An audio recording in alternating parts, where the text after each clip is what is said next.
I have always wanted to bowl the boss of Google a googly. Let's see if we can stick a Google search on this.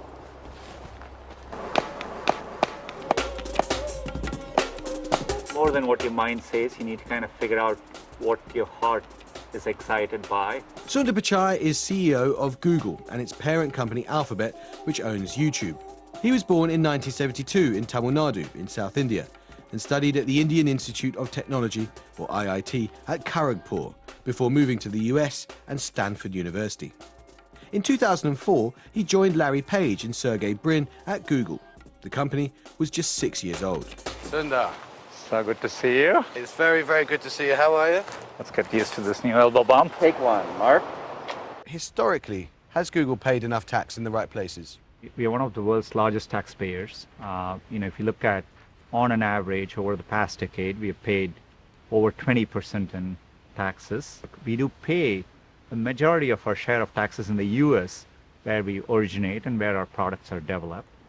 I think there are good conversations, and we support the global OECD conversations, figuring out what is the right way to allocate taxes, and this is beyond a single company to solve.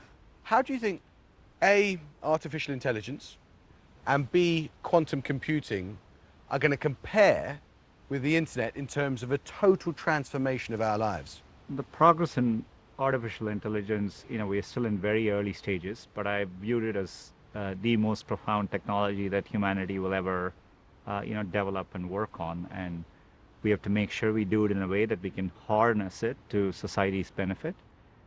But I expect it to play a foundational role pretty much across every aspect of our lives, be it healthcare, be it education, be it how we manufacture things and how we consume information. If you think about fire or electricity or the internet, it's like that, but I think even more profound. For people who are listening to you now, whose only intuitive grasp of artificial intelligence has been the dystopias created by films like Blade Runner or Metropolis, what would you say to them about why they don't necessarily need to worry about those dystopias coming true? Look, I think it's always good to worry about things. The way we solve problems is by worrying about it. Look at the countries which have, over the past many decades, adopted technology. They are the countries which have done better. And including unemployment is very low in most of those countries. So we've had a good track record of, building technology and adapting to it. And we see the benefits it brings. And, that we should assume is the likely case ahead, but we have a lot of work left to do.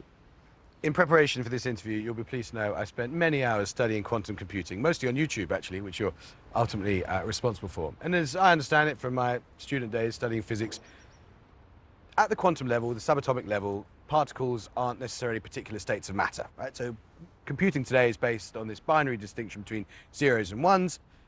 In quantum computing, that's going to be based on the idea you can be both 0 and 1 and all the states in between at the same time. Does what I've just said make any sense at all? And if it does, how is that going to transform our lives?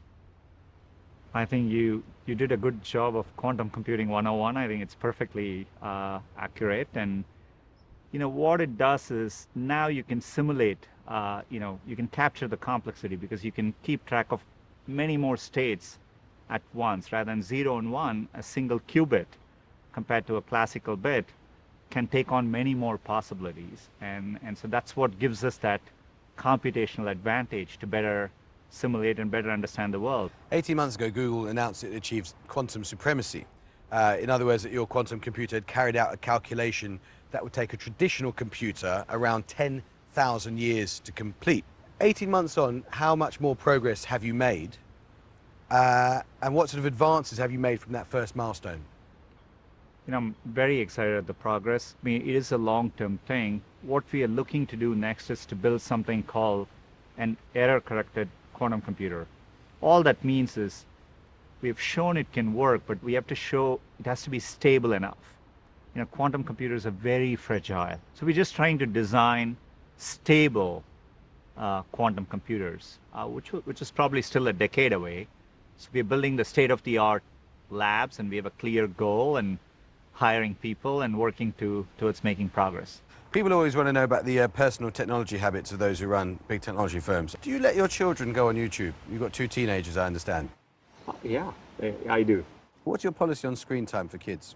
I think this generation needs to learn to adapt to technology. It's going to be a big part of their life. So I've encouraged them to develop boundaries on their own, but I've approached it as a journey of personal responsibility. Because a lot of people worry that dependency on technology is destroying kids' creativity and really inhibits their ability to build relationships in the world. Look, I think we should worry, and I think, I'm glad there are experts looking at areas like mental health and all that. But I would also say that, throughout history, we've always been worried about technology. Okay. I'm going to end with some quick fire questions. These are vaguely fun. Is your Google Home speaker always switched on at home? Yeah, it is. Yeah, but it only listens when I address it, so I know that. How often do you change your passwords? Oh, I would encourage everyone. I use two-factor authentication, and I make sure, so I don't need to change my passwords that often because I have multiple protections in place. How many phones do you have? I imagine you have 20. It's more that now that I have as many phones as I'm constantly changing and trying out every new phone, and I'm testing it out all the time. Are you Indian or American? Well, I'm an American citizen, but India is deeply within me, and so it's a big part of who I am. Favorite sportsman?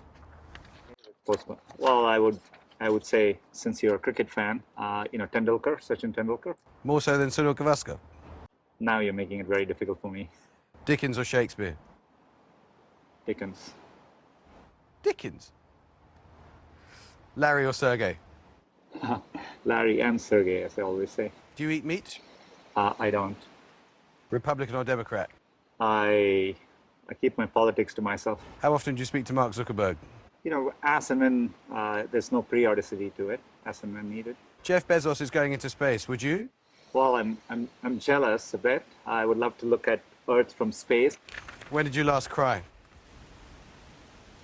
Oh, seeing the morgue trucks parked around the world through COVID and seeing what's happened in India. My final question. What advice would you give to someone from humble beginnings who wants to run a great company? I've always felt you just need to, more than what your mind says, you need to kind of figure out what your heart is excited by. And it's a journey, and you will know it when you find it. And if you find that, things tend to work out. You wanted to be a cricket player when you grew up. And that makes two of us. So I have brought my lucky charm, so we could just have a little knock somewhere around here if you've got time. Well, why not? Let's do it. I'm glad I caught that ball. You can bat. Can you bowl? I won't hit it out your face.